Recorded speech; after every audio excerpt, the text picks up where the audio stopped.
es un SIG? Esta herramienta es una herramienta que nos permite gestionar la información territorial y que surge como resultado para resolver problemas y dar respuesta de una forma rápida. Por decirlo de alguna manera, es cartografía, mapas, que tiene una base de datos.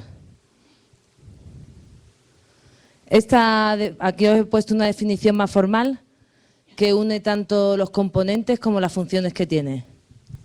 Un SIG es un conjunto de equipos informáticos, de programas, de datos geográficos, personal técnico multidisciplinar, que están organizados, y aquí vienen las funciones principales que tienen los sistemas de información geográfica, para capturar, almacenar, actualizar, manipular, modelar y presentar toda esa información geográfica y de sus atributos para satisfacer múltiples propósitos. ¿Qué hace esta herramienta?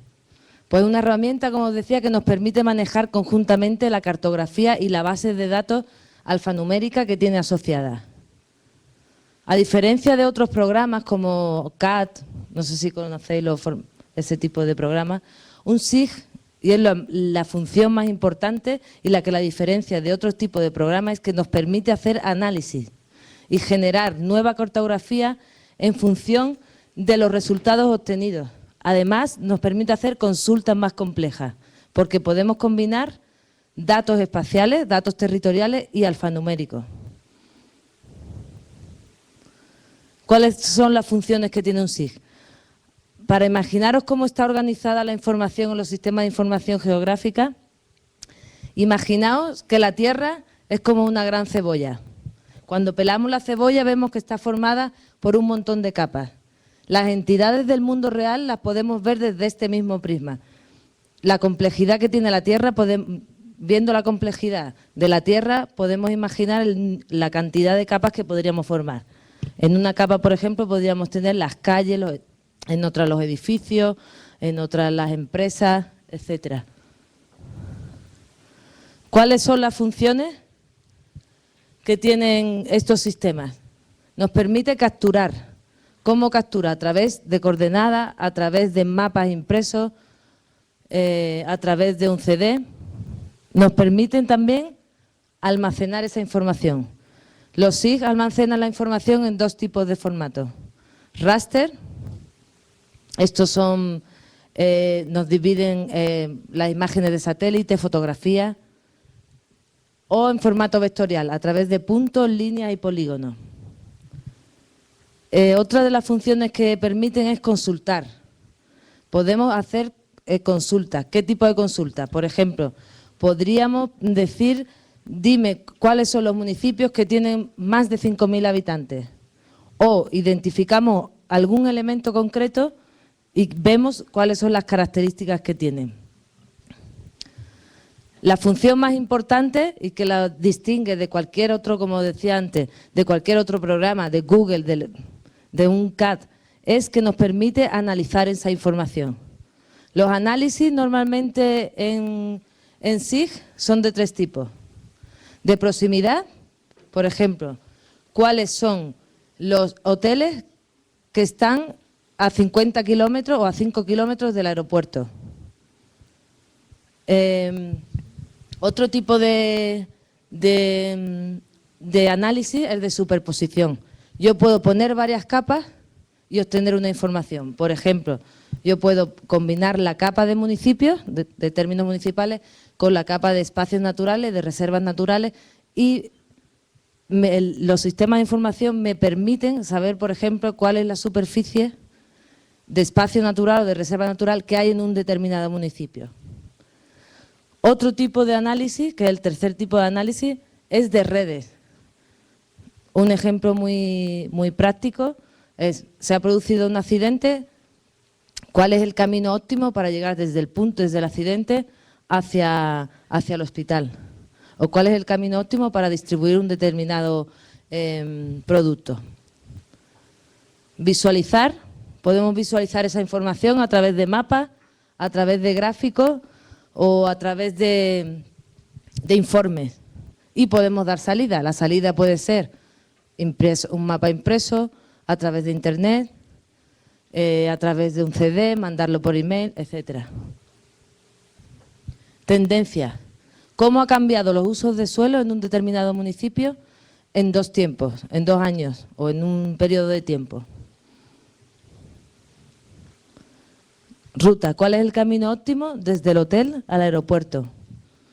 Y modelo. ¿Qué ocurriría si construimos hoteles en zonas inundables?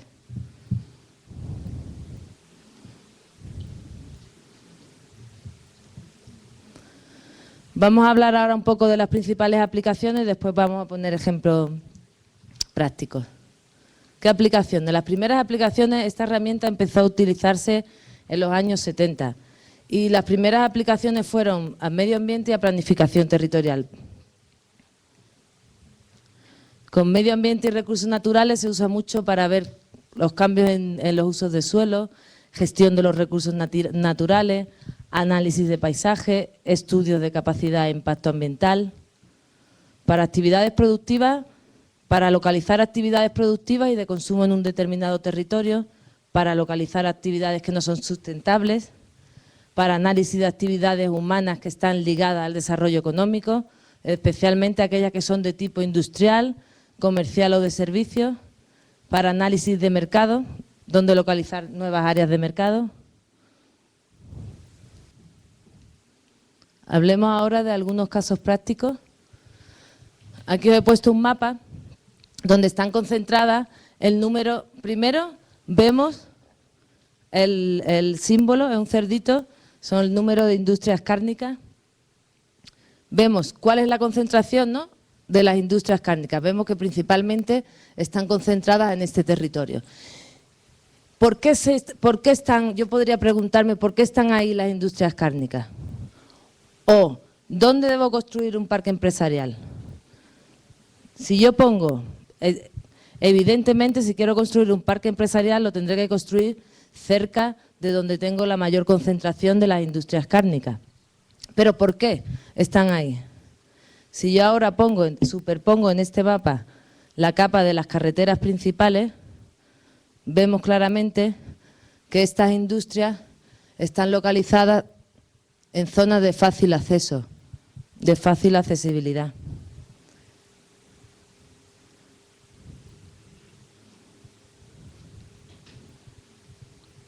Este es un mapa que muestra la oferta provincial de turismo y de negocios en la provincia de Cádiz.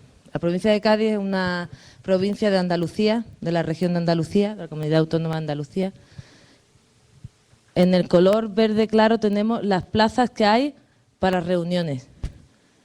El color verde oscuro son las plazas hoteleras que hay. Como vemos aquí, simplemente con una visión vemos que están concentradas principalmente en las 2 principales aglomeraciones urbanas que hay en esta provincia, que son la Bahía de Cádiz y la zona de Algeciras.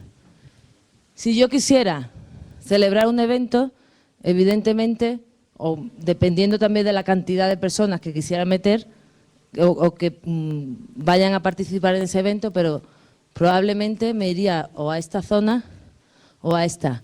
Ahora, si quisiera montar un centro de reuniones, a lo mejor me iría más hacia esta zona que todavía no hay nada, es la zona montañosa que no vemos porque no está la capa no tenemos el relieve puesto. También este mapa muestra las carreteras, dónde están localizados los aeropuertos y además los palacios de congresos.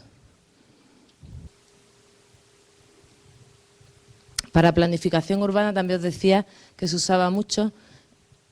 Viendo estos mapas, esto es los usos de suelo que había en el término municipal de Sevilla en el año 87 y esta es la propuesta actual.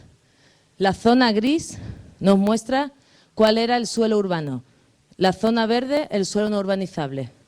Como veis, el suelo no urbanizable ha disminuido considerablemente en toda la zona, y sobre todo en la parte norte de Sevilla.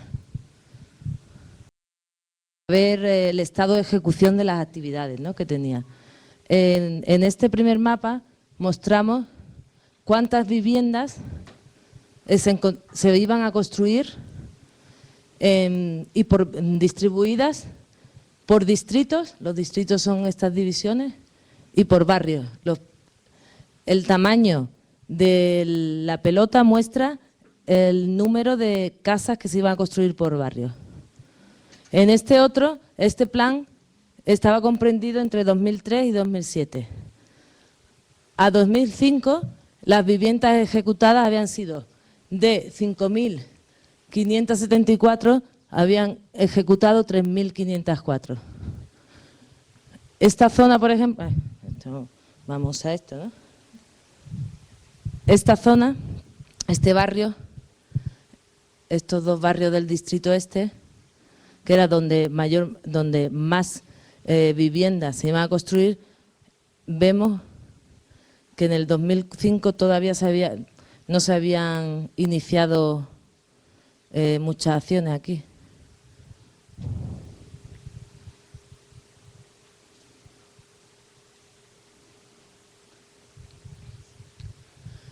¿Existen iniciativas que puedan ser incompatibles con la declaración de parque natural? Esto es un mapa para ver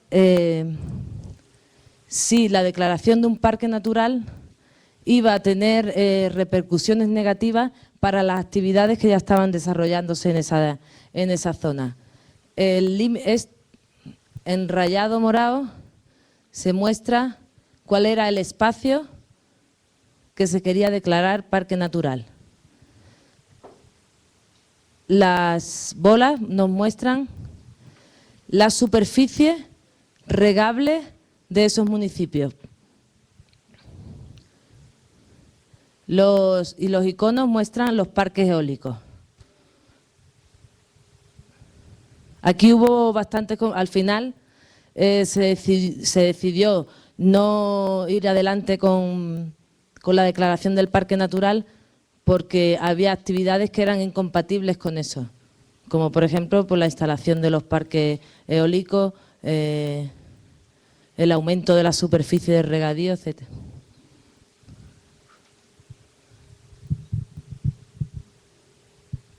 Este es un mapa que muestra de dónde procede, dónde vive, la gente va a trabajar. Estos son dos grandes centros productivos y muestra dónde vive la gente que trabaja fuera de esos dos municipios.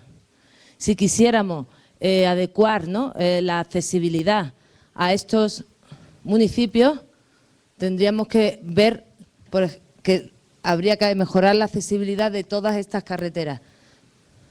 Esta además es una zona muy turística y que la accesibilidad está bastante limitada. El área de influencia del Parque Natural de la Sierra de los Alcornocales. Por aquí vemos, estas son las zonas, los municipios más de sierra, y vemos cómo estos municipios, que además coinciden, son los municipios rurales con menos población, recogen mucho más vidrio que el municipio de Jerez, que es un municipio muchísimo más grande. Aquí.